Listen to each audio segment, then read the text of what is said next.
Hello everyone, I welcome to my YouTube channel study एडिशनो।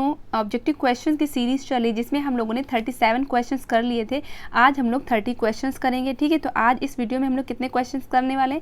30 questions करने वाले हैं और इन 30 क्वेश्चन से अदर क्वेश्चंस को भी निकालने की कोशिश करेंगे। जैसा कि आप लोग को पता है कि हमारे वीडियोज़ में डिस्क्रिप्शन के साथ हम लोग पढ़ते हैं। ठीक है, तो हम लोग डिस्क्रिप्शन के साथ पढ़ते हैं, इससे रिलेटेड जो और भी क्वेश्चन बनेंगे उसके बारे में भी हम लोग डिस्कशन करेंगे। ठीक है, तो स्टार्ट करते हैं आज का वीडियो, आज का सेशन। देखते हैं हमारा आज का सेशन कैसा होता है, आप मुझे कमेंट बॉक्स में बताइएगा। तो हमारा फर्स्ट क्वेश्चन है, सिएना की चित्रकला का पिता कहा जाता है। तो आपको बताना है सिएना की चित्रकला का पिता किसे कहा जाता है। तो ऑप्शंस है यहाँ पर जियोत्तो है, दुचियो, मैसाचियो, चेलो है। एक बात आपको और ध्यान रखनी, जो यूरोपियन आर्टिस्ट की बात आपको ध्यान रखनी है कि जो यूरोपियन आर्टिस्ट होते हैं तो उनके नेम के जो प्रोनाउंसिएशन होते हैं वो कुछ वेरी करते हैं, यानी कि किसी बुक में कुछ लिखा होता है, किसी बुक में कुछ लिखा होता है। तो आप उस प्रोनाउंसिएशन पे मत जाइएगा, उसके उच्चारण पे मत जाइएगा। ठीक है, तो आपने देखा भी होगा हिंदी में तो कहीं पर दुशियो लिखा होता है, कहीं पर दुचियो लिखा होता है। तो उस पर आप जो कमेंट ना करके क्वेश्चन पे आप ध्यान दीजिएगा, क्योंकि यूरोपियन आर्टिस्ट के नेम इंग्लिश में होते हैं, उसका हिंदी में जब ट्रांसलेशन होता है तो अलग अलग हो जाता है और एग्जाम में भी कभी कभी अलग होता है। तभी हम लोग इंग्लिश के क्वेश्चन देखते हैं, उसके हिसाब से हम लोग क्वेश्चन के आंसर करते हैं। तो आप उस पर ध्यान ना करके सीधे क्वेश्चन पे देखिएगा कि किस तरीके से क्वेश्चन एग्जाम में पूछे जाते हैं, और आपको ये भी देखना है कि एग्जाम में कहाँ से क्वेश्चन बनते हैं ज़्यादा, ये भी आपको देखना है। तो क्वेश्चन को देखते हैं। सिएना की चित्रकला का पिता कहा जाता है। आपको बताना है सिएना की चित्रकला का पिता किसे कहा जाता है। तो ऑप्शन है यहाँ पर जियोत्तो है, दुचियो है, मैसाचियो और चेलो है। तो यहाँ पर ऑप्शन नंबर बी यहाँ पर राइट आंसर है, यानी कि दुचियो जो है सिएना की चित्रकला का पिता कहा जाता है। किसको सिएना की चित्रकला का पिता कहा जाता है? तो दुचियो को कहा जाता है। इसके अलावा आपको ये भी याद रखना है, अगर पूछा जाए इटली की चित्रकला का पिता किसे कहा जाता है, तो सिमाबुए को इटली की चित्रकला का पिता कहा जाता है। तो आपको सिमाबुए को भी याद रखना है। इटली की चित्रकला का पिता किसे कहा जाता है? तो सिमाबुए को कहा जाता है। और सिएना की चित्रकला का पिता किसे कहा जाता है? तो दुचियो को कहा जाता है। इसके अलावा आपको एक क्वेश्चन और भी ध्यान रखना है, दुचियो के शिष्य का नाम क्या था? तो मार्टिनी आपको ध्यान रखना है। ठीक है, तो मार्टिनी दुचियो का शिष्य था। तो अगर पूछा जाए दुचियो के शिष्य का नाम क्या था, तो मार्टिनी। अगर पूछा जाए मार्टिनी के गुरु का नाम क्या था, तो दुचियो को आपको ध्यान रखना है। ठीक है, तो एक क्वेश्चन से हम लोगों ने कई क्वेश्चंस निकाले। आगे के क्वेश्चन पे चलते हैं। हमारा नेक्स्ट क्वेश्चन क्या है? हमारा नेक्स्ट क्वेश्चन है, किस कलाकार ने कभी भी अपनी कृतियों की सार्वजनिक प्रदर्शनी नहीं की? तो कौन सा ऐसा कलाकार जिसने अपनी कृतियों की, अपनी कलाकृतियों की कभी भी सार्वजनिक प्रदर्शनी नहीं की? ऑप्शंस में क्या है? जगदीश स्वामीनाथन, राम किंकर बैज, गणेश पाइन, भूपेन खक्कर। तो यहाँ पर ऑप्शन नंबर बी यहाँ पर राइट आंसर है, यानी कि राम किंकर बैज को आपको ध्यान रखना है। तो राम किंकर बैज ने कभी भी अपनी कृतियों को सार्वजनिक रूप से प्रदर्शित नहीं किया है। तो इस तरीके से यहाँ पर ऑप्शन कौन सही हो जाएगा? तो राम किंकर बैज यहाँ पर ऑप्शन सही है। इसके अलावा आपको ध्यान रखना है राम किंकर बैज का जन्म कब हुआ था? तो 1910 को राम किंकर बैज का जन्म हुआ था। तो 1910 में राम किंकर बैज का जन्म हुआ था, 1910 में राम किंकर बैज का जन्म हुआ था। कहाँ हुआ था? तो पश्चिम बंगाल। आपको ध्यान रखना है कहाँ हुआ था? पश्चिम बंगाल में हुआ था। पश्चिम बंगाल में कहाँ हुआ था? तो बांकुरा में हुआ था। ठीक है, तो पश्चिम बंगाल में बांकुरा में 1910 में राम किंकर बैज का जन्म हुआ था। इनकी एक फेमस जो है मूर्ति है, ये भी आपको ध्यान रखना है। इनकी फेमस मूर्ति कौन सी है? संथाल परिवार। तो संथाल परिवार किसकी है? तो राम किंकर बैज की है। ये क्वेश्चन बहुत बार पूछा गया है, तो इसलिए आपको ये चीज़ ध्यान रखनी है। संथाल परिवार किसकी फेमस मूर्ति है? तो राम किंकर बैज की है।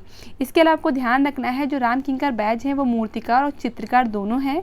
राम किंकर बैज मूर्तिकार और चित्रकार दोनों हैं। लेकिन अगर एग्जाम में पूछा जाए कि राम किंकर बैज मूर्तिकार हैं या चित्रकार हैं, यानी कि ऑप्शन में अगर दोनों दिया है तो आपको मूर्तिकार पे जाना है, यानी कि आपको ऑप्शन कौन सा टिक करना है? तो मूर्तिकार को टिक करना है, क्योंकि ये मूर्तिकार के रूप में ज़्यादा फेमस थे। नेक्स्ट क्वेश्चन हमारा है, वेटिकन म्यूजियम कहाँ है? तो आपको बताना है वेटिकन म्यूजियम कहाँ है। ऑप्शंस में है हमारे रोम है, पेरिस है, लंदन है, टेक्सास है। तो यहाँ पर कौन सही हो जाएगा? तो यहाँ पर जो वेटिकन म्यूजियम कहाँ है, तो ये पड़ता है रोम में पड़ता है। रोम कहाँ पड़ता है? इटली में पड़ता है। ये चीज़ आपको ध्यान रखिए। तो वेटिकन म्यूजियम कहाँ है? तो रोम में है। ठीक है, तो इस तरीके से ऑप्शन नंबर ए यहाँ पर राइट आंसर है। नेक्स्ट क्वेश्चन है, क्वेश्चन नंबर 41, त्रिआयामी कला कौन सी है? यानी कि 3 डायमेंशन कला कौन सी है? आपको बताना है त्रिआयामी कला कौन सी है। ऑप्शंस में क्या है? चित्रकला, मूर्तिकला, वास्तुकला या काव्य कला। ठीक है, तो बहुत इजी क्वेश्चन है। तो कौन सा ऑप्शन सही हो जाएगा? तो यहाँ पर ऑप्शन नंबर बी यहाँ पर राइट है, यानी कि option number B is a right answer. So मूर्तिकला इज़ अ राइट आंसर। ठीक है, तो त्रिआयामी कला कौन सी है? तो मूर्तिकला यहाँ पर ऑप्शन सही हो जाएगा। नेक्स्ट क्वेश्चन हमारा क्या है, द किस मूर्ति किसकी है, यानी कि ये मूर्ति है, ठीक है, किस मूर्ति है, ये किसकी है, ये आपको बताना है। ये कब बनी थी, 1889 में बनी थी। तो 1889 में बनी थी और किसकी है, ये रौंदा की है, ठीक है। बताना क्या है, किस माध्यम में निर्मित हुई थी, ठीक है। तो द किस मूर्ति जो 1889 में बनी थी और किसकी है, ये रौंदा की है, और ये किस माध्यम में बनी है, ये आपको बताना है। तो ऑप्शंस में क्या है, कांसा है, ठीक है, कास्ट है, सीमेंट है, संगमरमर है। तो यहाँ पर ऑप्शन कौन सही हो जाएगा, तो यहाँ पर ऑप्शन नंबर बी यहाँ पर राइट है, यानी कास्ट में बनी है, ठीक है। तो ध्यान रखना है आपको, लकड़ी आपको ध्यान रखना है। द किस मूर्ति किस माध्यम में बनी है, तो कास्ट को आपको ध्यान रखना है, यानी कि ऑप्शन नंबर बी यहाँ पर राइट आंसर है। नेक्स्ट क्वेश्चन हमारा है क्वेश्चन नंबर 43, विदेशी चित्र पद्धति के प्रथम भारतीय चित्रकार कौन थे। तो विदेशी चित्र पद्धति के प्रथम भारतीय चित्रकार कौन थे, ये आपको बताना है। थियोडोर जेन्सन हो जाएंगे, राजा रवि वर्मा हो जाएंगे, जहांगीर हो जाएंगे, या साबावाला हो जाएंगे, या राजा देव वर्मन हो जाएंगे। तो यहाँ पर ऑप्शन कौन सा सही हो जाएगा, तो यहाँ पर ऑप्शन राजा रवि वर्मा सही हो जाएगा। हम लोगों ने राजा रवि वर्मा के बारे में पढ़ा भी था, ठीक है। तो आप वो टॉपिक देख सकते हैं, अगर आपने ना देखा हो तो आप वो टॉपिक देखिएगा। अगर आप राजा रवि वर्मा अपने आप से पढ़ भी चुके तब भी आप वीडियो देखिए, आपको और भी चीज़ें समझ में आएंगी, आपको एक कंसेप्ट क्लियर हो जाएगा, ठीक है। तो विदेशी चित्र पद्धति के प्रथम भारतीय चित्रकार कौन थे, तो यहाँ पर आपको राजा रवि वर्मा को ध्यान रखना है। So option number B is a right answer. विदेशी चित्र पद्धति के प्रथम चित्रकार राजा रवि वर्मा। नेक्स्ट क्वेश्चन हमारा द स्टारी नाइट। तो यहाँ पर क्या है, द स्टारी नाइट को आपको बताना है, ठीक है। तो स्टारी नाइट के चित्रकार कौन है, तो द स्टारी नाइट के चित्रकार कौन है, तो ऑप्शंस में क्या है, देगा है, वॉन गॉग है, सेजान है, पिकासो है। तो आपको यहाँ पर ध्यान रखना है, और इससे रिलेटेड बहुत से क्वेश्चन पूछे जाएंगे, वो भी आपको ध्यान रखना है। द स्टारी नाइट के चित्रकार कौन थे, तो आपको ये बताना है, एक मिनट रुकिए। तो यहाँ पर क्या बताना था, द स्टारी नाइट के चित्रकार कौन है। तो ऑप्शन में क्या है, देगा है, वॉन गॉग है, सेजान है, पिकासो है। तो यहाँ पर ऑप्शन नंबर बी यहाँ पर राइट है, ठीक है। तो ऑप्शन नंबर बी राइट है, यानी कि वॉन गॉग स्टारी नाइट के चित्रकार है। तो यहाँ पर ऑप्शन नंबर बी यहाँ पर राइट आंसर है। इसके अलावा आपको बहुत से क्वेश्चन इसमें क्लियर होने हैं, ठीक है। तो आपको ध्यान रखें, जो वॉन गॉग थे वो किस वाद के, यानी कि कब के चित्रकार हैं, तो उत्तर प्रभाववाद के चित्रकार हैं। तो वॉन गॉग उत्तर प्रभाववाद के चित्रकार है, ये भी आपको ध्यान रखना है। और सेजान भी उत्तर प्रभाववाद के चित्रकार है। तो वॉन गॉग और सेजान दोनों ही उत्तर प्रभाववाद के चित्रकार हैं, ठीक है। और हम अगर बात करें देगा की, तो देगा आपके प्रभाववाद के चित्रकार है। तो देगा प्रभाववाद के चित्रकार हैं, वॉन गॉग उत्तर प्रभाववाद के चित्रकार हैं, और सेजान भी उत्तर प्रभाववाद के चित्रकार है। पिकासो की बात करें तो पिकासो घनवाद के चित्रकार है, और घनवाद का जनक किसे कहा जाता है, तो पिकासो को ही कहा जाता है, ठीक है। तो घनवाद का जनक किसे कहा जाता है, पिकासो को कहा जाता है, और घनवाद के जनक पिकासो को कहा जाता है। और घनवाद के दो आपको चित्रकार को याद रखना है, एक पिकासो को भी याद रखना है, एक ब्राक को भी याद रखना है, ठीक है। तो ब्राक भी घनवाद के ही चित्रकार थे, ये आपको ध्यान रखना है। फिर हम बात करते हैं वॉन गॉग का एक और चित्र आपको ध्यान रखना है, पोटैटो ईटर्स को भी आपको ध्यान रखना है। इनका एक चित्र बहुत फेमस चित्र है, पोटैटो ईटर्स जो है, ये आपको ध्यान रखना है। और ये किस कब के चित्रकार थे, तो उत्तर प्रभाववाद के चित्रकार थे। तो इस तरीके से कई क्वेश्चंस हमने इस क्वेश्चन से क्लियर किए, तो आई थिंक आपको समझ में आए होंगे। तो द स्टारी नाइट के चित्रकार कौन है, तो वॉन गॉग को आपको ध्यान रखना है। नेक्स्ट क्वेश्चन हमारा है, फ्रांस के किस कलाकार ने नर्तकियों को अपने चित्रण का विषय चुना। तो नर्तकियों को अपने चित्रण का विषय किसने चुना, तो डेविड हो जाएगा, देगा हो जाएगा, माने हो जाएगा, या गोया हो जाएगा। तो यहाँ पर ऑप्शन नंबर बी यहाँ पर राइट आंसर है, यानी कि देगा यहाँ पर राइट आंसर है। और देगा को बैलेट नृत्यकों का चितेरा भी कहा जाता है, यानी कि इन्होंने नर्तकों के आधार पर चित्र बहुत से बनाए थे, इसी वजह से इनको क्या कहा जाता है, बैलेट नर्तकों का चितेरा कहा जाता है। तो बैलेट नर्तकों का चितेरा किसे कहा जाता है, तो देगा को कहा जाता है। ये चीज़ आपको क्लियर होनी चाहिए। नेक्स्ट क्वेश्चन है, अभी मैंने बता ही दिया, देगा किस वाद के चित्रकार है, तो ये प्रभाववाद के चित्रकार हैं, यानी कि किस काल के आते हैं, तो ये प्रभाववाद के आते हैं। तो ये चीज़ तो पहले से क्लियर हो चुकी है। नेक्स्ट क्वेश्चन हमारा है, 3 मई किस चित्रकार की रचना है। तो 3 मई जो चित्र है, ये किस चित्रकार की रचना है, गोया की हो जाएगी, पिकासो हो जाएगा, मोने हो जाएगा, या कुर्बे हो जाएगा, ठीक है। तो यहाँ पर आपको बताना है, गोया होगा, पिकासो होगा, मोने होगा, या कुर्बे हो जाएगा। तो यहाँ पर ऑप्शन नंबर ए यानी कि गोया यहाँ पर राइट आंसर है। तो 3 मई किस चित्रकार की रचना है, तो यहाँ पर आपको गोया को याद रखना है, ठीक है। तो गोया यहाँ पर राइट आंसर है। नेक्स्ट क्वेश्चन हमारा क्या है, क्वेश्चन नंबर 47, यथार्थवादी आंदोलन का प्रारंभ, ठीक है, तो आपको ध्यान रखना यथार्थवादी आंदोलन का प्रारंभ अनोरदोमियों की कला में मिलता है। तो अनोरदोमियों की कला में मिलता है, यानी कि यथार्थवादी आंदोलन के चित्रकार कौन हो जाएंगे, दोमियों हो जाएंगे। वह चित्रकार के साथ साथ और किस विधा में माहिर थे, यानी कि वो चित्रकारी तो करते ही करते थे, इसके अलावा किस विधा में पारंगत थे ये आपको बताना है, ठीक है। तो आपको ध्यान रखना है ये व्यंग चित्रकार हैं, ठीक है, तो आपको ये भी ध्यान रखना है। तो किस में माहिर थे, तो यहाँ पर ऑप्शंस में क्या हो जाएगा, तो क्या है मतलब ऑप्शन में, तो प्रिंट मेकिंग होगा, फोटोग्राफी होगा, व्यंग चित्रकारी होगा, या मूर्तिकारी होगा। तो यहाँ पर ऑप्शन यहाँ पर कौन सा राइट हो जाएगा, तो व्यंग चित्रकारी यहाँ पर ऑप्शन राइट है।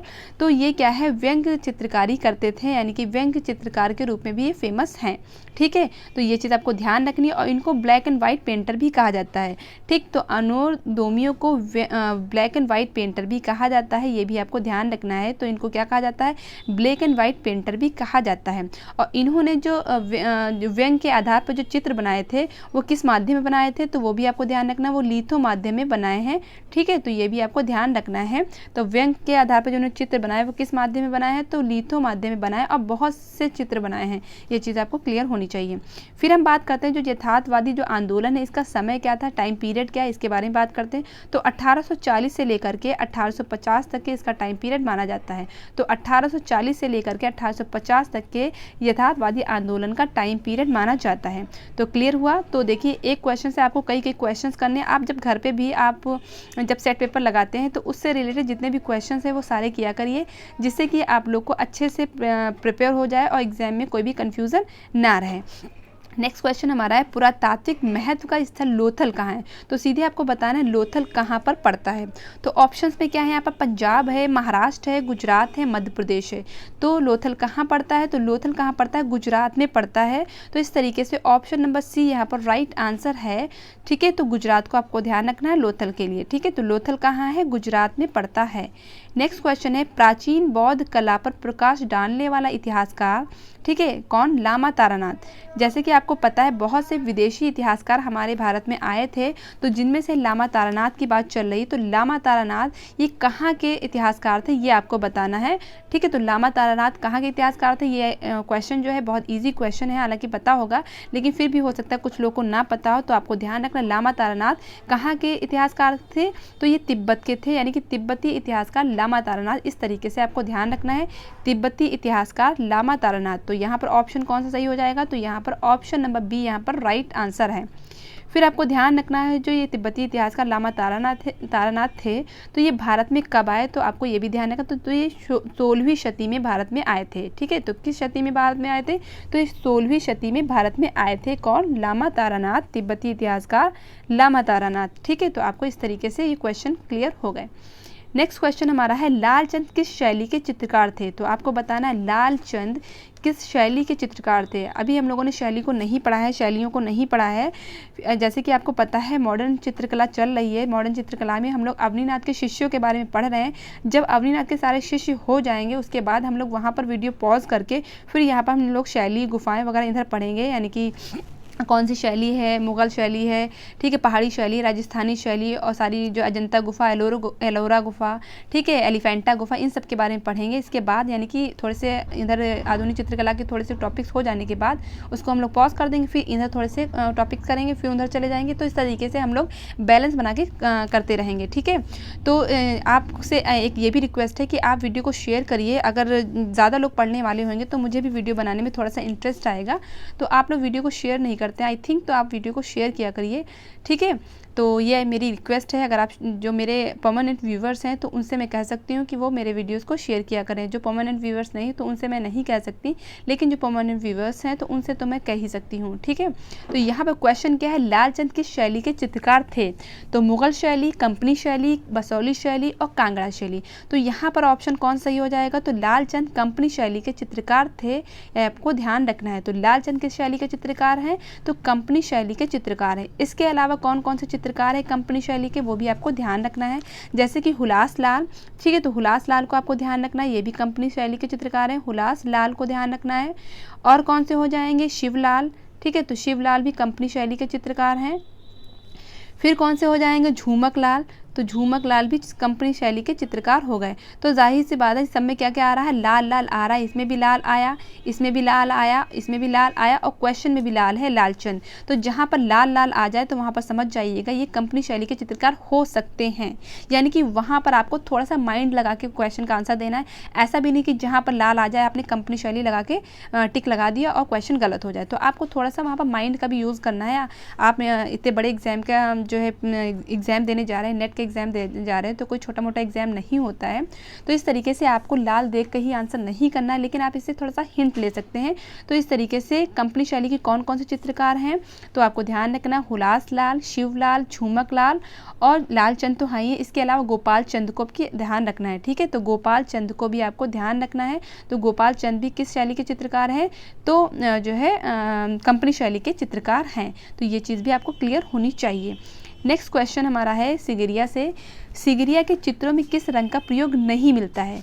तो सिगरिया जो गुफा है तो उसमें किस रंग का प्रयोग नहीं मिलता है ये आपको बताना है।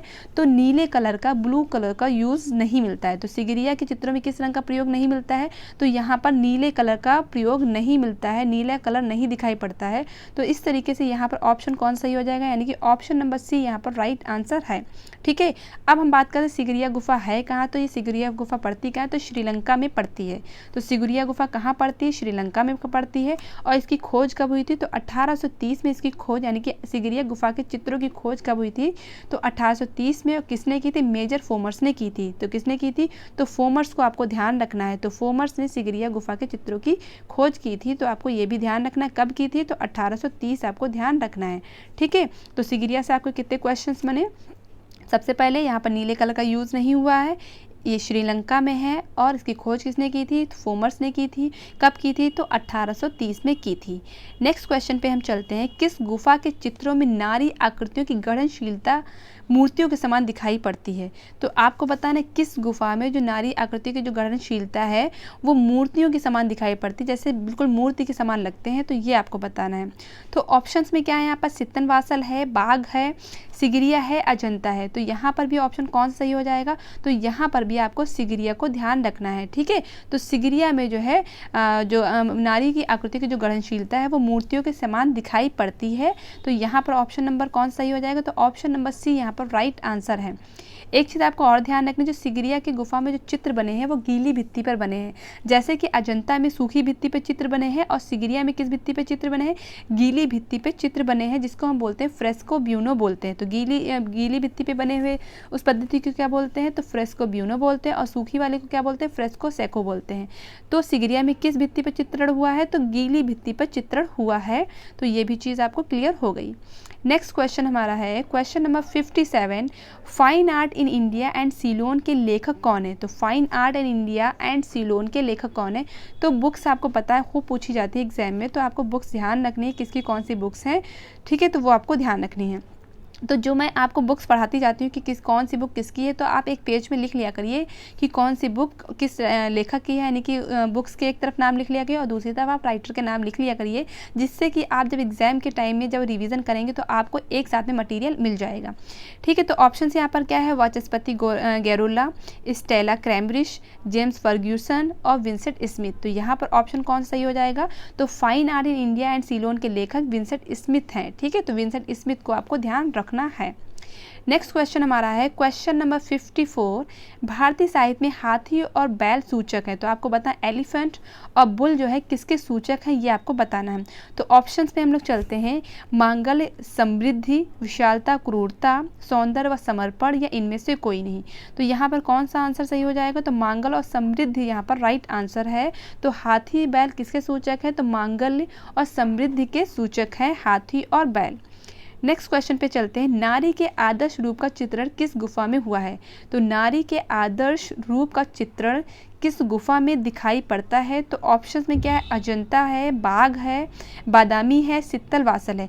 तो नारी का चित्रण बहुत अच्छे से अजंता में किया गया है। ठीक है, आपको ध्यान रखना है ये जो है नारी चित्रण ही अजंता की चरम उपलब्धि मानी गई है। ठीक है, तो नारी का चित्रण ही पूछा जाए अजंता की चरम उपलब्धि कौन सी है तो नारी चित्रण है, ये आपको ध्यान रखना है। तो इस तरीके से नारी के आदर्श रूप का चित्रण किस गुफा में हुआ है तो आपको अजंता को याद रखना है।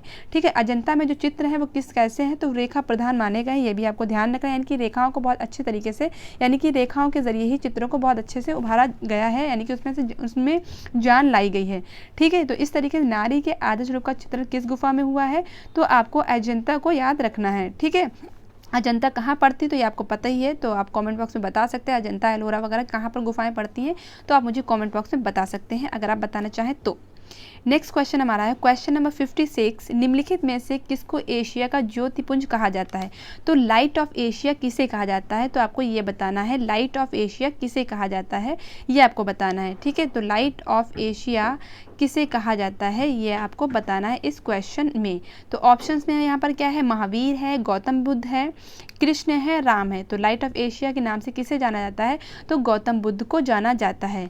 ठीक है, गौतम बुद्ध से आपको बहुत से क्वेश्चन ध्यान रखने हैं। गौतम बुद्ध का बचपन का नाम क्या था, सिद्धार्थ था। गौतम बुद्ध के बचपन का नाम क्या था, सिद्धार्थ था। इनके फादर का नाम क्या था, सिद्धोधना इनके फादर का नाम था। ठीक है, इनके माँ का नाम क्या था, तो महामाया इनकी माँ का नाम क्या था। इनकी मौसी का नाम और जो बाद में उनकी सौतेली माँ बनी थी तो क्या नाम था, प्रजापति गौतमी। ठीक है, तो प्रजापति गौतमी इनकी सौतेली माँ यानी कि मौसी का नेम था। इनके बेटे का नाम क्या था, राहुल इनके बेटे का नेम था। तो ये आपको चीज़ ध्यान रखनी है। तो कितने क्वेश्चन हम लोगों ने महात्मा बुद्ध पे क्लियर किए, तो महात्मा बुद्ध के पिता का नाम सिद्धोधना, इनके खुद का नाम बचपन का सिद्धार्थ था, इनके बेटे का नाम राहुल था, इनकी माँ का नाम महामाया था, इनकी मासी का नाम प्रजापति गौतमी था, यानी कि बाद में इनकी सौतेली माँ भी बनी। तो इस तरीके से ये सारी चीज़ें हम लोगों ने क्लियर की गौतम बुद्ध से। तो ये बौद्ध धर्म के प्रवर्तक भी हैं, ये भी आपको ध्यान रखना है। बौद्ध धर्म के प्रवर्तक अगर पूछा जाए तो गौतम बुद्ध को आपको ध्यान रखना है। नेक्स्ट क्वेश्चन हमारा है महापरिनिर्वाण किसका प्रतीक है, तो महापरिनिर्वाण आपको बताना है किसका प्रतीक है, तो समाधि, स्तूप, ढूंढा, टीला। तो यहाँ पर कौन सा ऑप्शन सही हो जाएगा, तो यहाँ पर ऑप्शन नंबर बी यहाँ पर राइट है, यानी कि स्तूप। तो महापरिनिर्वाण किसका प्रतीक है, तो स्तूप का प्रतीक है, ये बौद्ध धर्म से रिलेटेड है। नेक्स्ट क्वेश्चन है हमारा विलियम ब्लैक प्रतिनिधित्व करते हैं, तो विलियम ब्लैक जो है किसका प्रतिनिधित्व करते हैं, तो ऑप्शन में यहाँ पर क्या है, कला के रोमांसवाद का, प्रभाववाद का, घनवाद का, यथार्थवाद का। तो यहाँ पर ऑप्शन कौन सही हो जाएगा, कला के रोमांसवाद का ऑप्शन सही हो जाएगा। तो विलियम ब्लैक किसका प्रतिनिधित्व करते हैं, तो कला के रोमांसवाद का प्रतिनिधित्व करते हैं। तो विलियम ब्लैक से आपको ये चीज़ ध्यान रखनी है। नेक्स्ट क्वेश्चन है हमारा क्वेश्चन नंबर 59, अजंता और एलोरा गुफा में मुख्य अंतर क्या है, तो आपको बताना है अजंता और एलोरा गुफा में मुख्य अंतर क्या है, ये आपको बताना है। ठीक है, तो इस क्वेश्चन का आंसर आपको खुद देना है कमेंट बॉक्स में। कुछ क्वेश्चन के आंसर आप मुझे कमेंट बॉक्स में दिया करिए, जिससे कि मुझे पता चल सके कि आप कितने एक्टिव हैं हमारे वीडियोज़ को देखने में। ठीक है, तो रेखांकन होगा, मूर्तियाँ होगा, जातक कथाएँ होगा या रंग योजना होगा। तो इस क्वेश्चन का आंसर यानी कि 59 क्वेश्चन का आंसर आपको कॉमेंट बॉक्स में देना है, ज़रूर देना है। ठीक है, नेक्स्ट क्वेश्चन हमारा है क्वेश्चन नंबर 60, महायान बौद्ध गुफा की पहचान है। आपको बताना है महायान बौद्ध गुफा की पहचान क्या है। देखिए, जैसा कि पता है आपको कि बौद्ध धर्म दो संप्रदाय में डिवाइड था, एक तो हीनयान और दूसरा क्या था, महायान। हीनयान महात्मा बुद्ध की मूर्ति बना के पूजा नहीं करते थे और महायान महात्मा बुद्ध की मूर्ति बना के पूजा करते थे। यानी कि महायान मूर्ति पूजा के सहयोगी थे, यानी कि मूर्ति पूजा को मानने वाले थे, और हीनयान मूर्ति पूजा को मानने वाले नहीं थे। तो आपको ध्यान रखना, जो बौद्ध धर्म है दो संप्रदाय में डिवाइड है, हीनयान और हीनायान भी बोला जाता है। तो हीनयान और महायान दो संप्रदाय में डिवाइड थे। तो यहाँ पर क्वेश्चन क्या है, महायान बौद्ध गुफा की पहचान है। तो ऑप्शन में हम लोग देख लेते हैं, गर्भगृह में स्तूप हो जाएगा, गर्भगृह में मूर्ति हो जाएगा, गर्भगृह में स्तूप के साथ मूर्ति, यहाँ पर भी बल्कि मूर्ति ही होगा। ठीक है, तो यहाँ पर भी मूर्ति ही है, और यह गर्भगृह में कुछ नहीं। तो आपको ध्यान रखना है महायान बौद्ध गुफा की पहचान क्या थी, गर्भगृह में स्तूप के साथ मूर्ति, यहाँ पर राइट आंसर होगा। तो गर्भगृह में स्तूप के साथ मूर्ति, तो यहाँ पर ये मूर्ति है, ये पूर्ति मत समझिएगा। ठीक है, तो यहाँ पर ये मूर्ति है। तो ऑप्शन नंबर सी यहाँ पर राइट आंसर है। नेक्स्ट क्वेश्चन है क्वेश्चन नंबर 61, अजंता गुफा की दीवारों को चित्रण योग्य बनाने के लिए प्रयोग किया जाता था। ठीक है, जैसा कि मैंने आपको बताया, अजंता की जो गुफा में जो चित्र बने हैं वो सूखी भित्ति पे बने हैं, तो उन पे चित्रण करने के लिए किस तरीके से उनको योग्य बनाया जाता था। तो ऑप्शंस में क्या यहाँ पर है, रेत, सीमेंट, गोबर, मिट्टी, चूना एक समान किया होता था। ठीक है, फिर से सुन लीजिए, रेत, सीमेंट, गोबर, मिट्टी, चूना, एक समान किया हुआ पत्थर या प्लास्टर ऑफ पेरिस। तो यहाँ पर ऑप्शन कौन सही हो जाएगा, तो यहाँ पर गोबर, मिट्टी, चूना ऑप्शन सही हो जाएगा। ठीक है, गोबर मिट्टी चूना यहाँ पर ऑप्शन सही होगा, यानी कि 61 का ऑप्शन नंबर बी यहाँ पर राइट आंसर है। जब मैं आपको फ्रेस्को सेस्को और फ्रेस्को ब्यूनो वगैरह पढ़ाऊंगी कि इस तरीके से उसमें लेप वगैरह किया जाता है, फिर कैसे इसमें चित्रकारी की जाती है, तो उसमें हम लोग डिटेल में पढ़ेंगे। यहाँ पर आपको इतना ध्यान रखना है, अजंता गुफा की दीवारों को चित्र योग बनाने के लिए उसमें गोबर मिट्टी चूने का लेप किया जाता था। नेक्स्ट क्वेश्चन है हमारा क्वेश्चन नंबर 62, निम्नलिखित में से कौन एक मूर्तिकार नहीं है। तो आपको बताना है कौन एक मूर्तिकार नहीं है, यहाँ पर बताना। तो नहीं पे आप ज़रा ध्यान दीजिएगा। तो अलेक्जेंडर हो जाएगा, अल्बर्टो गियाकोमेट्टी हो जाएगा, हेनरी मूर हो जाएगा, या मैक्स अर्नेस्ट हो जाएगा। तो यहाँ पर कौन सा आंसर सही होगा? ठीक है, तो यहाँ पर आंसर कौन सही होगा? तो मैक्स अर्नेस्ट को आपको ध्यान रखना है। तो मैक्स अर्नेस्ट यहाँ पर राइट आंसर है। ठीक है, तो मैक्स अर्नेस्ट को आपको ध्यान रखना है। नेक्स्ट क्वेश्चन हमारा है क्वेश्चन नंबर 67, नायिका भेद संबंधी प्राचीन भित्ति चित्र प्राप्त है। तो नायिका भेद संबंधी प्राचीन भित्ति चित्र प्राप्त है तो अजंता से, कांगड़ा से, सित्तलवासल से, या एलिफेंटा से। तो आपको मैंने इससे पहले क्वेश्चन में बताया था कि यहाँ पर नारियों का चित्रण बहुत हुआ है। तो इस तरीके से नायिका भेद संबंधी प्राचीन भित्ति चित्रण कहाँ से प्राप्त है? तो यहाँ पर भी ऑप्शन कौन सही हो जाएगा? तो यहाँ पर अजंता ऑप्शन सही हो जाएगा। ठीक है, तो अजंता की गुफा में 6 गुफाओं में चित्रण मिलता है। ठीक है, तो आपको ध्यान रखना 9 में मिलता है, 10 में मिलता है, 16 में मिलता है, 17 में मिलता है, और 1 में मिलता है, और 2 मिलता है। यानी कि 6 गुफाओं में चित्रण प्राप्त है अजंता में, ये आपको ध्यान रखना है। ठीक है, कितनी गुफा में चित्रण प्राप्त है? तो 9, 10, 16, 17 और 1, 2 गुफा में चित्रण प्राप्त है। यहाँ पर कुल गुफाओं की संख्या कितनी? 30 है। ठीक है, कुल गुफाओं की संख्या पूछा जाए 30 है, और गुफा नंबर कितने हैं? 29 ही हैं। यानी कि 15 का एक गुफा बाद में ऐड हुई थी। तो इस तरीके से गुफा तो आपकी 3 ही हो जाएंगी, और नंबर पूछा जाए तो 29 होंगी। ठीक है, तो कितनी गुफाएं हैं? तो 30 गुफाएं यहाँ पर हैं, जिनमें 6 गुफाओं में ही चित्रण प्राप्त हैं। ठीक है, तो इस तरीके से आपको अजंता से एक पॉइंट भी क्लियर हुए। ठीक है, तो नायिका भेद संबंधी प्राचीन भित्ति चित्र कहाँ से प्राप्त है? तो अजंता को आपको ध्यान रखना है। नेक्स्ट है हमारा अजंता का निर्माण किस युग में हुआ? तो यहाँ पर ऑप्शन के अकॉर्डिंग आपको आंसर देना है। तो मुगल काल, गुप्त काल, पल्लव काल और जैन काल। तो यहाँ पर कौन सा ऑप्शन राइट हो जाएगा? तो यहाँ पर गुप्त काल को आपको ध्यान रखना है। एक और चीज़ आपको ध्यान रखना है, अजंता का जो निर्माण काल है वो 800 साल माना जाता है। ठीक है, तो अजंता का निर्माण काल कितना माना जाता है? तो 800 साल अजंता का निर्माण काल माना जाता है। ठीक है, ये आपको ध्यान रखना है। तो यहाँ पर ऑप्शंस के अकॉर्डिंग आपको देना था कि अजंता का निर्माण काल किस युग में हुआ, तो आपको यहाँ पर गुप्त काल आपको याद रखना है। नेक्स्ट क्वेश्चन हमारा है वज्रपाणी बोधिसत्व के चित्र की पहचान क्या है? तो सबसे पहले आपको ये ध्यान रखना है, जो वज्रपाणी बोधिसत्व जो चित्र है ये अजंता का चित्र है। ये किस गुफा में मिलता है? तो ये गुफा नंबर 1 में मिलता है। ठीक है, तो वज्रपाणी बोधिसत्व जो चित्र है वो किस गुफा से प्राप्त है? अजंता गुफा से प्राप्त है। और किस गुफा से प्राप्त है? तो गुफा नंबर 1 से प्राप्त है। तो यहाँ पर क्वेश्चन क्या है? वज्रपाणी बोधिसत्व के चित्र की पहचान क्या है? तो हस्त मुद्रा, होठों की मुस्कान, अत्यधिक अलंकृत मुकुट, या हाथ में पद्म।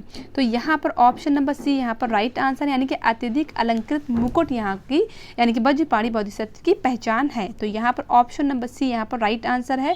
तो वज्रपाणी और अत्यधिक अलंकृत मुकुट को आपको ध्यान रखना है। ये गुफा नंबर 1 में है। कहाँ पर है? अजंता में है। तो देखिए एक क्वेश्चन से हम लोगों ने कितने क्वेश्चंस निकाले हैं, तो ये सारे क्वेश्चन को आपको ध्यान रखना, और ये क्वेश्चन पूछे जाते हैं इसीलिए मैं बता रही हूँ। ठीक है, नेक्स्ट क्वेश्चन हमारा है अजंता पेंटिंग किस लिए प्रसिद्ध है? तो अजंता पेंटिंग किस लिए प्रसिद्ध है ये आपको बताना है। तो ऑप्शंस में क्या यहाँ पर है? संरचना चित्रों के लिए, अलंकरण चित्रों के लिए, आख्यान चित्रों के लिए, परिमाण बोधक चित्रों के लिए। तो यहाँ पर ऑप्शन कौन सही हो जाएगा? तो आख्यान चित्रों के लिए आपको ध्यान रखना है, यानी कि ऑप्शन नंबर सी यहाँ पर राइट आंसर है। ठीक है, तो आख्यान चित्रों के लिए अजंता पेंटिंग प्रसिद्ध है, ये आपको ध्यान रखना है। नेक्स्ट क्वेश्चन हमारा है 67। अब ये क्या है? आज ये 67 जो क्वेश्चन है लास्ट क्वेश्चन है, यानी कि आज हम लोगों ने 30 क्वेश्चन, यानी कि 67 क्वेश्चन पे कितने क्वेश्चन हो जाएंगे? 37 क्वेश्चन हो जाएंगे। ठीक है, तो 67 क्वेश्चन पे 30 क्वेश्चन हो जाएंगे। तो आज हम लोग को 30 ही क्वेश्चन करने थे। नेक्स्ट वीडियो में हम लोग 30 क्वेश्चन और करेंगे। तो क्वेश्चन को क्लियर करते हैं। निम्नलिखित में से कौन सा एक असंबद्ध है? तो आपको बताना कौन सा एक असंबद्ध है। तो काली राजकुमारी का चित्रण कहाँ प्राप्त है? तो गुफा नंबर 1 में प्राप्त है। छदन जातक का चित्रण कहाँ प्राप्त है? चित्र कहाँ प्राप्त है, तो गुफा संख्या 17 में हो जाएगा। स्तूप कहाँ से प्राप्त है, तो गुफा संख्या 9 हो जाएगा। और बुद्ध जन्म कहाँ से प्राप्त है, तो गुफा संख्या 19 दिया हुआ है। तो यहाँ पर आपको बताना है कौन सा असंबद्ध है, तो यही आपका असंबद्ध हो जाएगा। क्यों? क्योंकि बुद्ध जन्म आपका प्राप्त है गुफा नंबर 16 से प्राप्त है। ठीक है, तो आपको ध्यान है कि बुद्ध जन्म का जो चित्र है वो किस संख्या से, किस नंबर में प्राप्त है, यानी किस गुफा संख्या में प्राप्त है, तो गुफा संख्या 16 में प्राप्त है। और यहाँ पर क्या दिया हुआ, 19 दिया हुआ है। इसी तरीके से यही क्या हो जाएगा, असंबद्ध हो जाएगा। तो यहाँ पर ऑप्शन कौन सा सही हो जाएगा, तो ऑप्शन नंबर डी यहाँ पर सही हो जाएगा। इसके अलावा आपको और चीज़ ध्यान रखनी है, तो काली राजकुमारी का जो चित्र है गुफा नंबर 1 में है। छदंत जातक का चित्र है गुफा नंबर 17 में है। स्तूप किस में, गुफा नंबर 9 में है। तो ये भी आपको ध्यान रखना है। तो इस तरीके से आज हम लोगों ने 30 क्वेश्चंस किए। अगर आपको मेरा इस सेशन, मेरे ये क्वेश्चन अच्छे लगे हों तो आप मुझे कमेंट बॉक्स में ज़रूर बताइएगा। अगर आपने अभी तक मेरे चैनल को सब्सक्राइब नहीं किया, मेरे वीडियो को लाइक नहीं किया, तो मेरे वीडियो को लाइक करें, मेरे चैनल को सब्सक्राइब करें। इसी तरीके से आगे हम लोग मिलेंगे नेक्स्ट वीडियो में, नेक्स्ट टॉपिक के साथ, नेक्स्ट क्वेश्चन के साथ। तो तब तक के लिए जय हिंद, जय भारत।